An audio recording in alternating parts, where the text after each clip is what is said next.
Hello बच्चों, कैसे आप सब। आशा करता हूँ आप सब अच्छे होंगे, स्वस्थ होंगे, सेहतमंद होंगे। आज हम इस वीडियो में आपको बताएंगे कि आप धारावाहिक परिनालिका के अंदर चुंबकीय क्षेत्र की तीव्रता का व्यंजक आप कैसे प्राप्त करेंगे। इस वीडियो में हम आपको बहुत ही आसान शब्दों में समझाएंगे।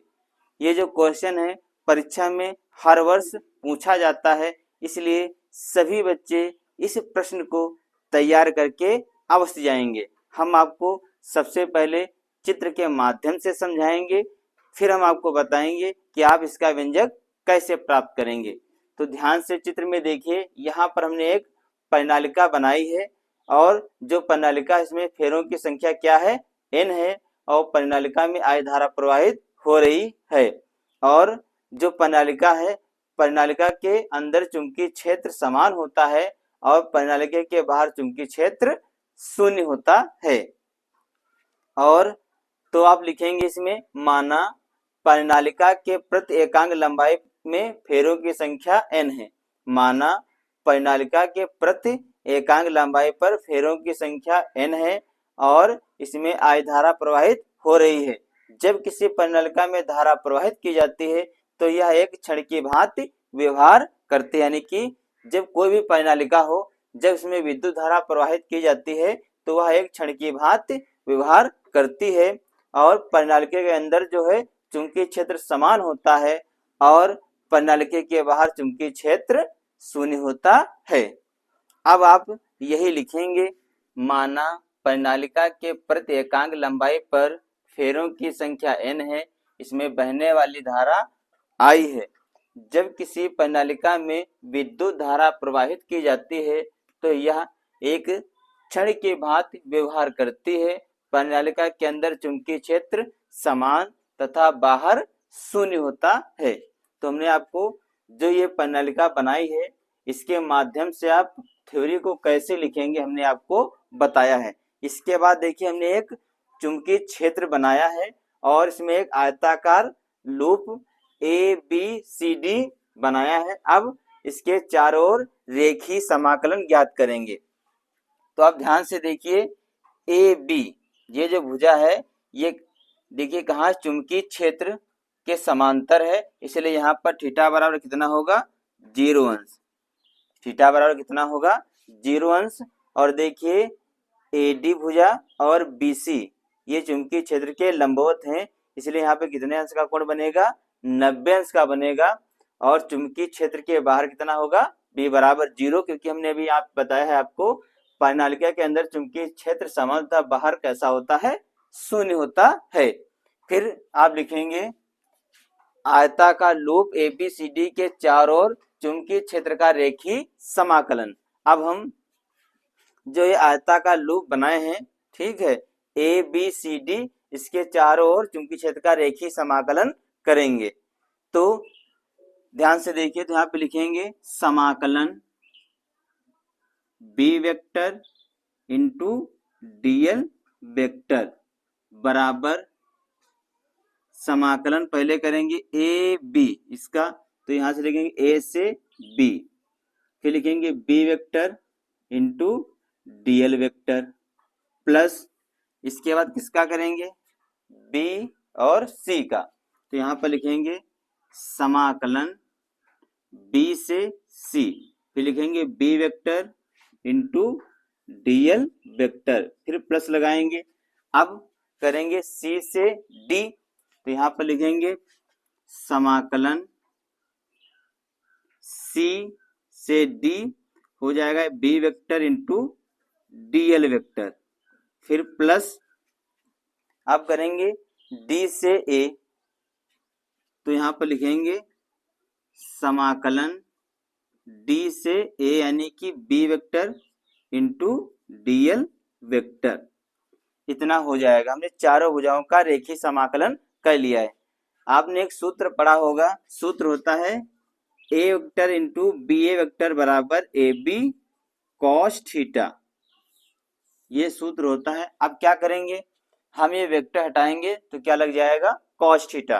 तो यहाँ पर हो जाएगा समाकलन B vector into DL vector बराबर समाकलन AB B into D L cos theta, यानी कि वेक्टर हटा देंगे और कॉस थीटा लगा देंगे, प्लस सभी में ऐसे करना है आपको, बी से C B into D L cos theta plus C से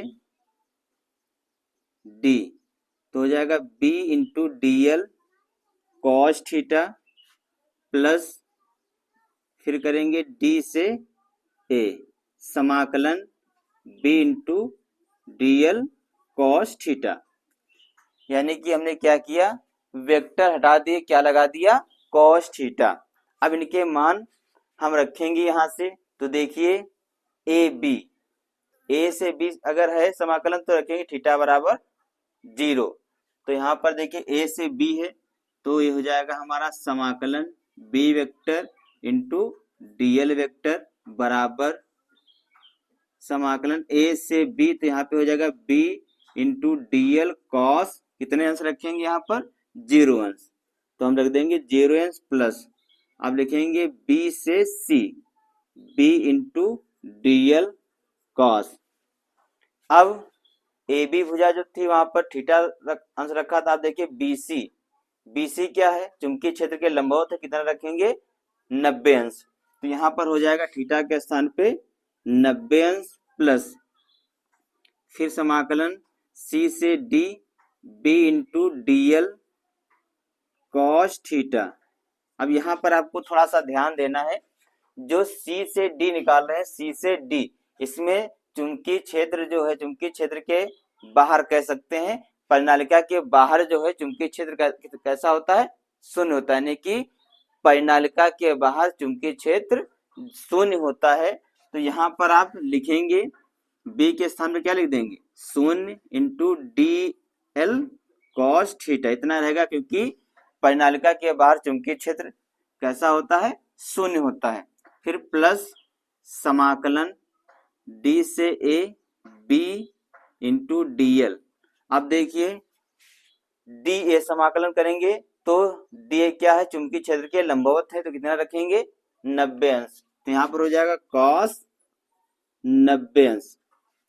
अब आपको काश 0 अंश का मान होता है 1 और काश 90 अंश का मान होता है 0, तो रख देंगे यहाँ पर समाकलन b into B vector into DL vector बराबर ए से बी समाकलन b इंटू डीएल कॉस 0 अंश का मान 1 होता है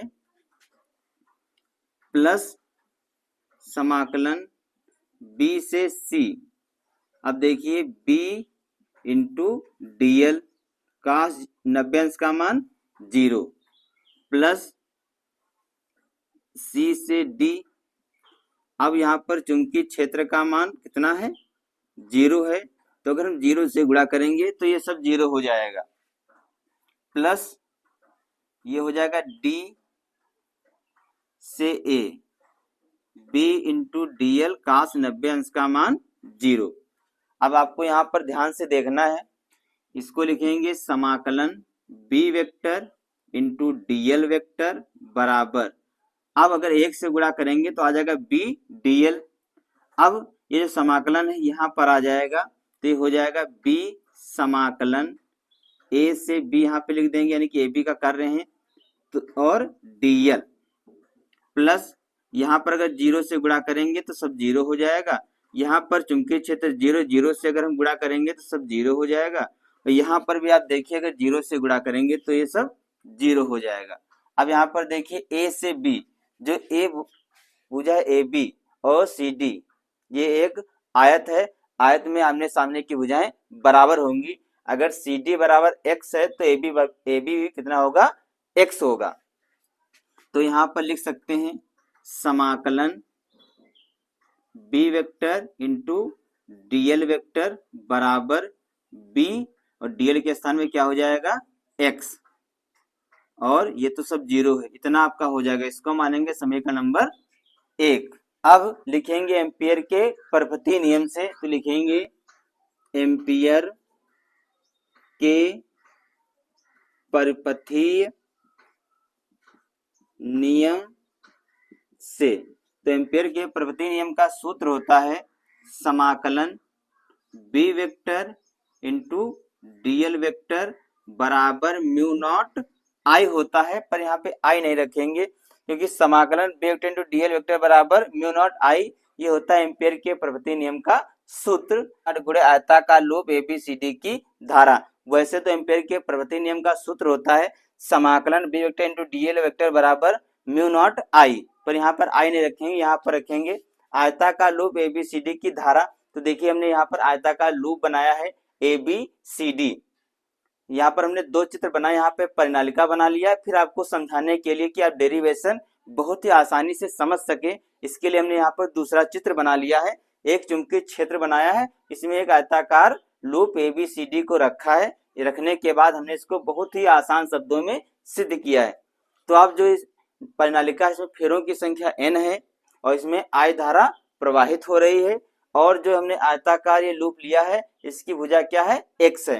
तो यहाँ पर लिखेंगे, इधर लिख देते हैं समाकलन b vector into DL vector बराबर म्यू नॉट गुणे n फेरों की संख्या x, जो हमने लिया है आयताकार ए बी सी डी की एक भुजा, और धारा क्या है हमारी I है। इसको मानेंगे समीकरण नंबर 2। अब लिखेंगे समीकरण 1 व समीकरण 2 से। तो जो समीकरण 1 का मान है यहाँ पर देखिए बी समाकलन बी वेक्टर डीएल वेक्टर के का मान जो है bx, वो हम यहाँ पर रख देंगे समीकरण 2 में। तो यहाँ पर B vector into DL vector समाकलन लिखा हुआ वहां पे लिख देंगे bx बराबर mu not N X I. अब यहाँ पर एक्स एक्स कट जाएगा, आपका बचेगा b बराबर म्यू नॉट एन आई। बस यही हमको सिद्ध करना था। यही है धारावाही प्रणालिका के अंदर चुंबकीय क्षेत्र की तीव्रता का व्यंजक। तो बच्चों इस वीडियो में हमने आपको बहुत ही आसान शब्दों में समझाया है, तो सभी बच्चे इसका स्क्रीनशॉट ले लें। तो बच्चों आज के वीडियो में इतना ही, मिलते हैं अगले वीडियो में नए टॉपिक के साथ। तब तक के लिए जय हिंद, जय भारत।